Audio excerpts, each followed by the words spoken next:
All right, and we are live. Welcome back, everybody. So, yet again, my favorite topic lately. I just can't seem to get enough of it, for better or for worse, and I think it's for better all in all aspects.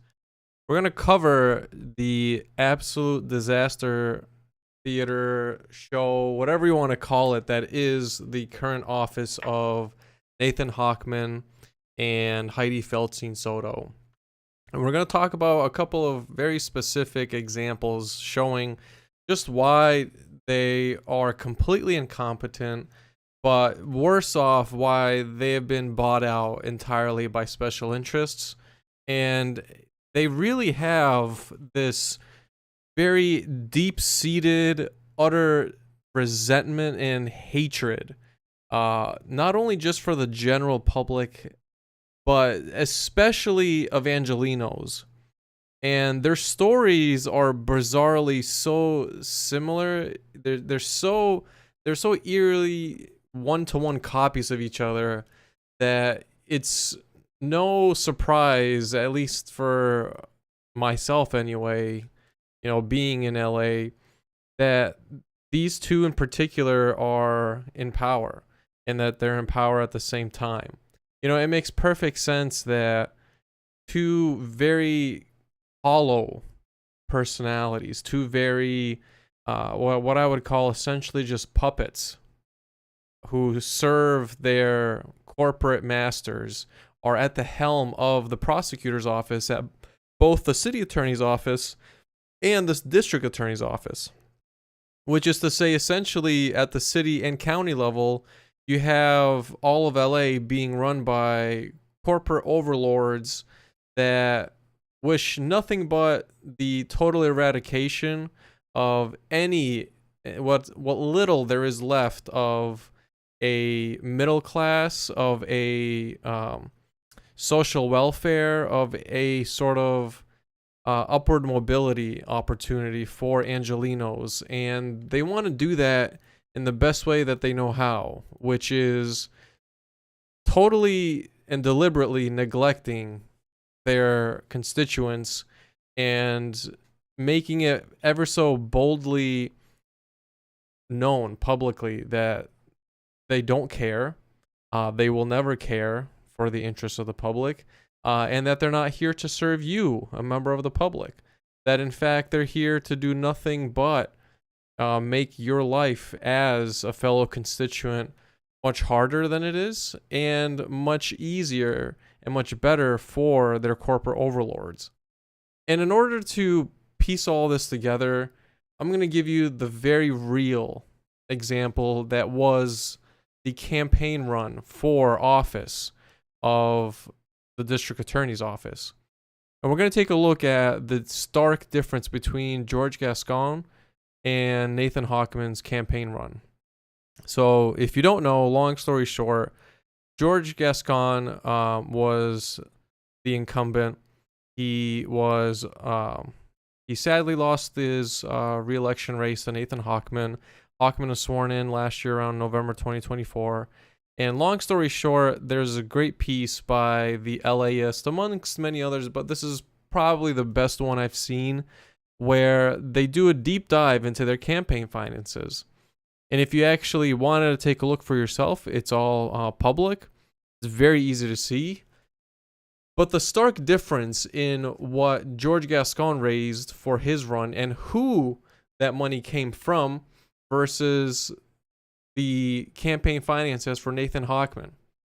So overall, Nathan Hochman far outraised George Gascon in the tune of millions. But the most interesting part, and you can see here, more than 7.2 million. This is how much George Gascon, how much Nathan Hochman raised. He raised more than 7.2 million for his campaign, and just a mere 605,000 for George Gascon. But that's really not the issue, right? You can raise as much money for your run for office, no problem. Certainly, that's within your rights. That's not an issue. The issue really is, who are these big donors And what are their special interests? What do they want as a return on their investment? What is it that they're looking to get back for all that sum of money? Well, we know that one of their biggest contributors was actually the LA County Sheriff's Union, which raised 1.35 million in contributions to back Nathan Hochman. Even more interesting as far as the history to Nathan Hochman and the Los Angeles Sheriff's Department is the fact that Nathan Hochman was the lead defense lawyer for ex-Sheriff Leroy, aka Lee Baca. Lee Baca held tenure for decades overseen as the sheriff of LASD. In that tenure, he ran it very similarly to Soviet Russia. This guy had was such a totalitarian, authoritarian, what every stereotypical definition of what fits a absolute power-hungry tyrant who will stop at nothing to get his way. That is what Leroy Baca was. That is what his legacy entails, and that still is, to this day, what LASD, by and large, is. And not taking away from the current sheriff, Robert Luna, who has, in fact, admitted to the existence of deputy gangs, who is, to some extent, working with independent overseers like the Citizens Review Board, the Civilian Accountability Board for the LASD, and just the fact that he's admitted to the existence and the continued legacy of deputy gangs.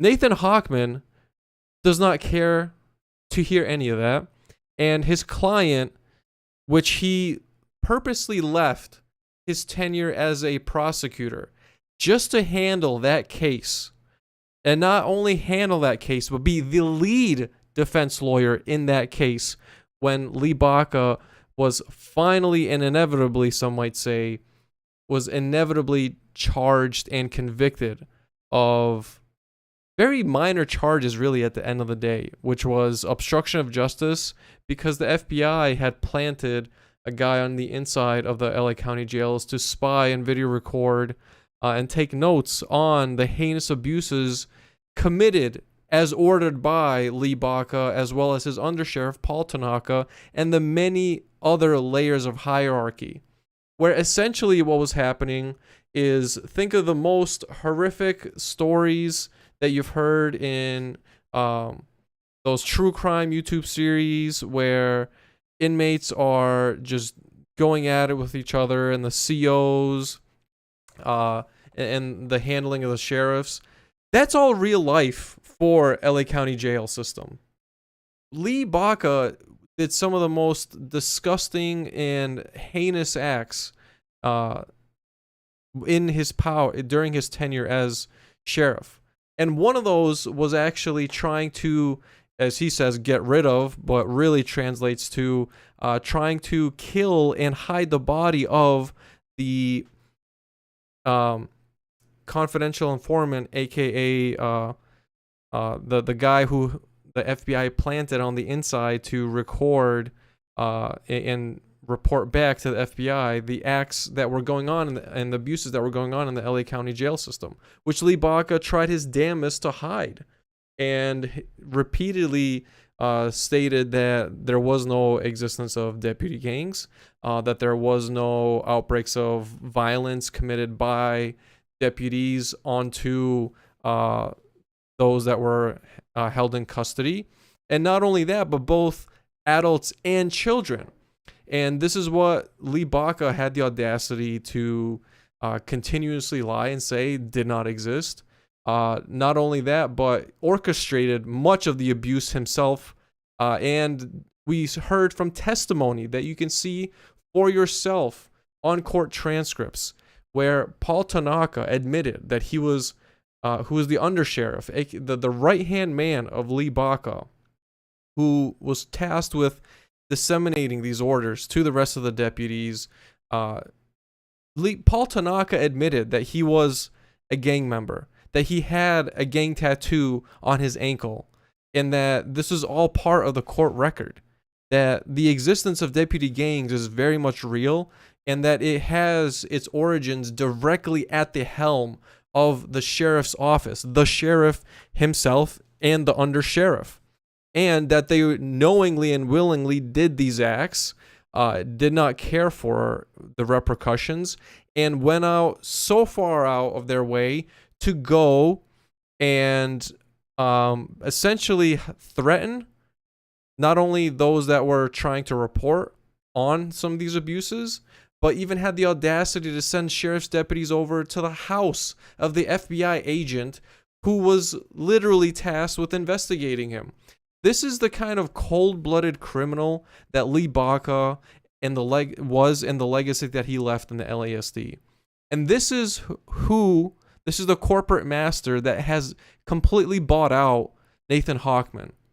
And when you take a look at just the essence of who Nathan Hochman is as a person, you can very clearly see it in much of the tweets I've sent out with an actual copy of one of the trial transcripts where it was Nathan Hochman, aka the defense's turn to cross-examine witnesses, and the court was demanding to see a witness list from Nathan Hochman. And Nathan was trying to spin up some total nonsense, right? Total nonsense to say, well, I gave something, there was something put on a note somewhere, I think I gave it to the government. And the judge just stopped him. This is the first thing that is ever said, right? Very simple thing to do. You walk in, it's your day, it's your time for trial, it's your time to cross-examine. It's a very simple procedural step. The court needs to see, where is your witness list? I need to know who you're going to cross-examine, and I need to know before you actually call these witnesses. And this moron, well, he was trying to play one anyway, but it's hard to tell sometimes with these malicious actors like Nathan Hochman. It's hard to tell where it's playing versus actual incompetence. But he was trying to pull a fast one to say, we already filed one and we don't really need one. But that's just not how court works. So he was admonished for that. And the judge demanded to see a witness list, to which Hochman submitted one. And his strategy in trying to defend Lee Baca and his behavior, which is totally indefensible, but his strategy was to say, well, Your Honor, we don't have any witnesses because there is, in fact, nobody to testify to the abuses that are going on because the abuse doesn't exist. And that was his whole strategy. He pulled off one witness that was a deputy that was a known deputy that was a part of a gang, okay? And that was their witness to brown nose Lee Baca and say how great of a sheriff he was. And that was it. That was the whole strategy and goal. To say, look, Lee Baca is actually a stand-up guy. He's never done anything wrong. He doesn't do crimes. The LA County jail system is totally fine. There's nothing to see here. Everything that everybody has ever said about Lee Baca and the LA County jail system is total malarkey, and you shouldn't believe him. That was his strategy. Needless to say, it failed miserably, but that was the strategy. And when you realize that this is who Nathan Hochman is, you begin to understand just how deeply, deeply ill-positioned he is to ever have any sort of positive impact and actually care to do positive acts for the people of LA. He does not care for the well-being of Angelenos. He only cares to serve his corporate masters. One of the biggest being the LA County Sheriff's Department. The very same agency that we know for a fact, we know from all of the public hearings, repeatedly, time and time again, both at the Civilian Oversight Board for the LASD, as well as the LAPD Police Commissioners Board, we have heard for years now, time and time again, that overall violent crime and overall crime is down. even with fewer officers overall employed at both agencies, violent crime and overall crime is down and records down. Okay? Record lows. That doesn't mean that there aren't some crimes of moral turpitude and capital crimes occurring. Obviously, there are. But what it means is that overall, the public is not committing violent crimes. And when you take a look at who the owners of said violent crimes are, of these heinous capital crimes, assault of the sexual nature, assaults on children, just very violent and gory, brutal capital crimes, by and large, it's actually the state. By and large, you see the most heinous crimes being committed by government officials. By and large, what you see and get are law enforcement officers from both sides, LASD and LAPD, committing disgusting acts like domestic violence, repeated DUIs, and never paying the consequences for them. And I don't mean just a fine, but we have yet to see these officers lose their post license, a condition that they can actually fight for, and they're supposed to fight for as a prosecutor.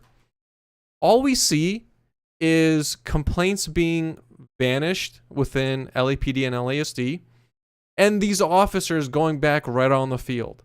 I have particular stories for LASD where the evidence is so overwhelming of officers committing just the most blatant of domestics, as well as assaults on of inmates. It's astounding that they're not getting prosecuted. Quite literally, it blows my mind at how either utterly incompetent, right? Because it can only be one or the other. You're either an extremely incompetent prosecutor that you can't even read evidence, or, and some people might say but I'll say or, you're totally bought out by your corporate overlords. The biggest one being the LASD, that you're not going to prosecute them. You're not going to prosecute one of your own. You won't hold them accountable. They'll do it again, and they'll get away with it. And this is the legacy of Nathan Hochman. This is who Nathan Hochman is. And when you actually read, okay, for those that care to read, okay, so like what policies does Nathan Hochman have, right? What things did Nathan Hochman actually run on? Well, we can actually see that very easily. We can actually see his website. And his website is meaningless. His policies were literally just repeal what George Gascon did. That's it. Nothing unique to his name. He stands for nothing. He's a hollow, empty shell for his corporate overlords to fill. And it's exactly what Hydee Feldstein Soto is. Hydee was a corporate lawyer specifically for banks her entire career. And Hochman was a short-lived prosecutor that literally left his job to defend one guy in particular, to buy their support. That's the purpose of why he did the defense of Lee Baca and Paul Tanaka, to buy the support of the LASD, right? To constantly run and spin the narrative that there's no gangs, that all is well, that Lee Baca was just a falsely accused man who had a long-standing tenure because people really loved and cared for him. But the reality is that the law enforcement and anybody else in the public were absolutely terrified of Lee Baca because they knew how much of a cold-blooded criminal he was, and that they were too afraid to run against him because of the repercussions it would have. Where Baca was known for sending deputies over to his dissenters to harass the crap out of him. This is North Korea type shit. This is no different than the crap that North Koreans pull whenever anybody within their ranks ever has the audacity to make any sort of dissent. and have any sort of criticism of the government. This is who Nathan Hochman supports. This is who his corporate master is. And Nathan Hochman has nothing unique to his name at all. He has no special directives other than I repealed what Gascon had, but he has nothing else for himself. He has no policies, and he can't even submit a stupid witness list, but yet he's a prosecutor, right? He's a prosecutor. He stands for what? He stands for the interests of real estate developers. He stands for the interests of corrupt law enforcement. And he's guaranteeing, he's telling you to your face that he will let them get away with it, that he does not care about you. But more than that, he hates you. He does not wish to uphold any of the oaths that he took when he was sworn into office. He does not care to defend Angelenos. He will make sure that cover-up is the norm. And it's exactly why his office is having such a hard time hiring deputies as well for their office. It's why the Board of Supervisors hates the DA's office, just like it hates the LASD's office. It's why the Board of Supervisors continues to slash their budgets, because the only thing that they can do as the controllers of the money for the county to battle a criminal enterprise is you can only cut off the money supply. And it's worked very well for LASD. They're severely understaffed by over 30%, getting worse each year, exponentially worse. Nobody wants to work in the prosecutor's office either due to the high levels of corruption. This is who is in office right now for the district attorney. This is the legacy of Nathan Hochman, and he will make Los Angeles even worse. By and large, Angelenos are peaceful people. The most crime that you'll see are petty crimes, primarily 95% primarily due to poverty. And it's a systemic poverty that's created, that does not need to be there, that has no real justification for being there other than extreme corruption where public funds are not seeing the public's lives. They're instead seeing private special interest pockets. But let's not stop there. Why stop there? Let's take it up a notch. Let's take a look at some of the cases that Hochman has prosecuted during his tenure. Let's take a look at the Menendez brothers case. This one is one of the most shameful handlings of a case overall. Essentially, if you haven't kept up with it, his office, Hochman specifically, denied any sort of resentencing for the Menendez brothers. Under Gascon was actually ready to hear what was very clear public testimony corroborating the brothers' testimony to the horrific abuse that they experienced as children, ultimately being the reason for why they did what they did. Okay? And not just one or two or three people, but many, many people have come forward. And it's been very overwhelmingly on the side of the Menendez brothers. People who have no financial stake, no political stake at all, literally no dog in the game, no fight, no skin in the game.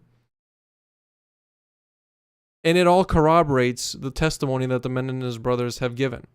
And what we have here is essentially the imprisonment of two people that experienced horrific abuse at the hands of people that should have been their trusted caretakers, people that they had no way of escaping from because as children they just can't.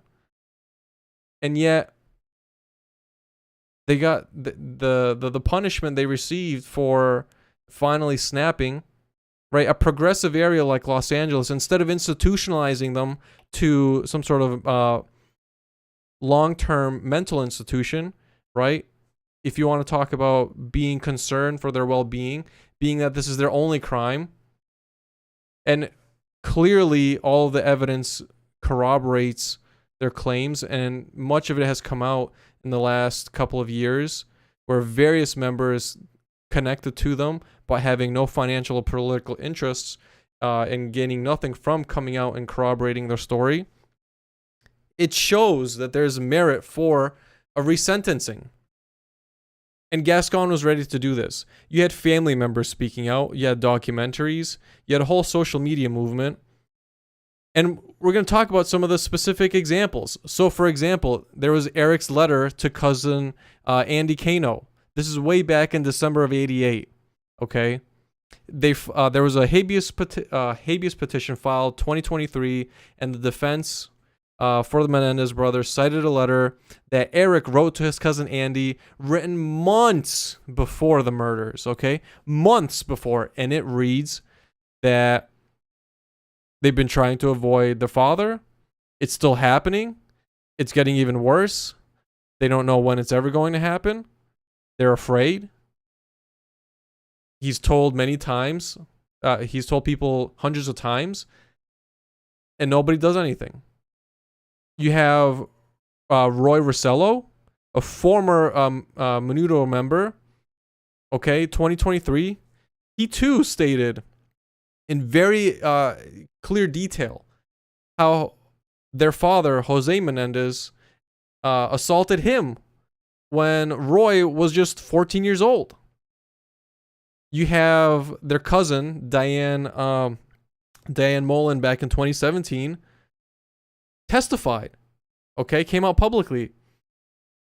And she very clearly stated that Lyle had confided in her about the abuse since the moment that he was just 8 years old. Okay, she had known since he was just a child. Okay, and she had also shared that the brothers' mother, Kitty, was also told of the abuse, but chose not to believe it and hide and throw it under the rug. And Gascon was ready to hear a resentencing, but instead of allowing that evidence, as you can see here by a tweet over by here in LA, that much of this testimony for the abuse that they clearly sustained and all of the public testimony that's come out ever since was never even heard on their case for consideration during their resentencing. It just wasn't. In fact, it was deliberately hidden, and the best that Nathan Hochman could come up with was that one of the brothers had a phone. And so somehow he makes the jump from, well, he has a phone to he's gang affiliated. Well, if we're going to go down that rabbit hole, anybody that actually understands the prison and jail system understands or should understand that the only way anybody could ever possibly get a phone inside is through the help of a deputy or a CO. Right? Anybody that's in jail, that's the only way you can, it has to be smuggled in. It's not like the inmates themselves can just simply leave, walk to their local Walmart, get one of those payphones, and come back, and then that's just not how it works. So if we're going to go down that route, why didn't Hochman's office go and investigate just who from the deputies had a hand in the smuggling operation? Ensured that the phone would get to one of the brothers. Why isn't that person being prosecuted? Why is it exclusively just on the shoulders of the brothers to bear as a burden? And why does that count so heavily? This is the legacy of Nathan Hochman. A guy that's so deep in the pockets of his corporate masters that he will do anything. And it's why he's making his run of media left, right, front, and center. He's going on just about the most obscure podcast runs, doing interviews left and right. And it's because they want to reelect him. He clearly has aspirations. ideally of a higher office. I doubt he'll get it, primarily because he just doesn't have the makings of a varsity athlete. Truth be told, he has no unique identity. There is no such thing as a who is Nathan Hochman. There's nothing there. Nathan Hochman is whoever his corporate overlords say he is. That's all he will ever be. That's what he's chosen in life, and he's content with that. In this iteration, he's chosen to be everything that the LASD is telling him to be, which is allegedly tough on crime, but literally not prosecuting the heinous acts by deputy gangs. And he just doesn't care. He just doesn't care. And he's making it very well known. So this is a legacy that Nathan Hochman unfortunately continues to leave. I doubt it'll ever change. And he works hand in hand, of course, with Hydee, Feldstein, Soto. And what's the connection here really at the end of the day? Well, it's that both of them are this empty, hollow shell of a corporate puppet that does the bidding of whatever campaign financier tells them to do. Hydee has no interest in helping Angelenos. Hydee will never prosecute any city official for negligence or the fraud that they're clearly committing with all of the public funds that are meant for homeless people, and never actually seeing said people at all, and in fact seeing directly the pockets of private special interests and all the cronies affiliated with Bass and all of the businesses that she has a hand in and that her deputies have a hand in. Hydee will never go after any of them. And similarly, neither will Hochman. And the only thing he has to cling on as far as Hochman is this false narrative saying that, well, he is tough on crime. Just look, he charged current price with new charges. Those charges were already pending, and Gascon had already talked about how he was waiting for filing those new fraud and embezzlement charges. That's not Hochman's doing. That's the legacy of George Gascon. Gascon was the first one to actually prosecute current price. The first DA to go after the rampant fraud and embezzlement that's going on at the city level. Gascon had the courage to do that. That's not Hochman. Hochman is only... he basically is just picking up the final 2% that Gascon had already done for him. And the only reason he did that is because he can have a narrative to spin and say, look, I do care about crime. Look, I filed these charges. They're my charges. But they're not. It's the work of George Gascon. And so this is who you have at the helm of the both prosecutors' office at the city and county levels. You have two corporate puppets that will do whatever real estate developers tell them to do, that will do whatever law enforcement unions tell them to do, because they're bought and paid for. They don't care about your rights. And in fact, Hydee shamefully admits very, very publicly, and she was confronted about it. Even her own political backers are starting to hate Hydee. And you can see it at the Sherman Oaks Homeowner Association interview, where she was confronted outright by her own host, who challenged her outright and said, we hate how corrupt your office is. We hate how you're letting go all this rampant fraud and abuse in city government, and you're not doing a damn thing to prosecute any of it. And the only thing she could do is backpedal and say, well, my office is clean, and that's just not true. And furthermore, she admitted that as part of her advocacy, she's trying to limit. What is she trying to do? She's trying to limit liability payouts because she doesn't believe that victims should get what a jury believes they should get when they experience horrific abuse at the hands of LAPD or negligence by the hands of LASD. She just doesn't believe that they should be entitled to any of that money.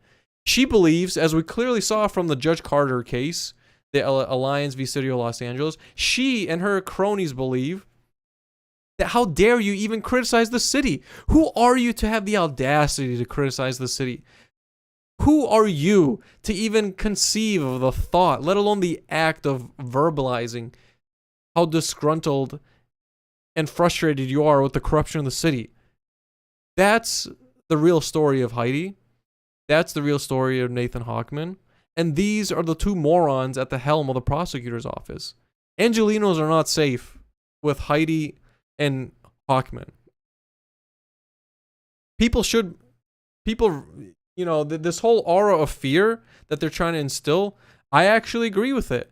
But the origins of that fear are not from what they're saying it is. It is a very dark time in LA, but it's not because it's the people of LA committing violent acts. It is because the offices of Hochman and Hydee are allowing their government officials to run rampant, committing fraud and disgusting capital crimes left and right without being prosecuted. It is not safe in LA because of Hochman and Hydee. And that's a damn shame because they swore an oath not only to the Constitution, but to protect Angelenos, and they're failing miserably at it. And so we'll end my episode with there. We'll see if anybody has any questions, and if not, we'll call it quits. All right, let's see what we got here.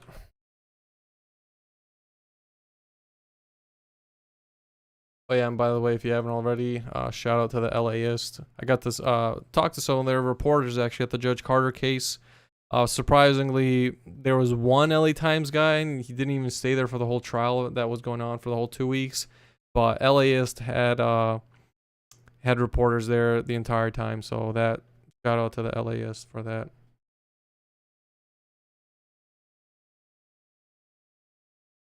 Let's see here.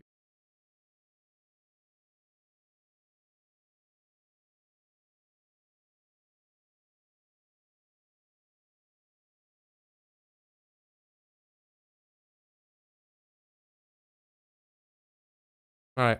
I don't think we got anything. So, all right. See you guys next time. Appreciate it. Thanks. And we'll end it there. Peace out.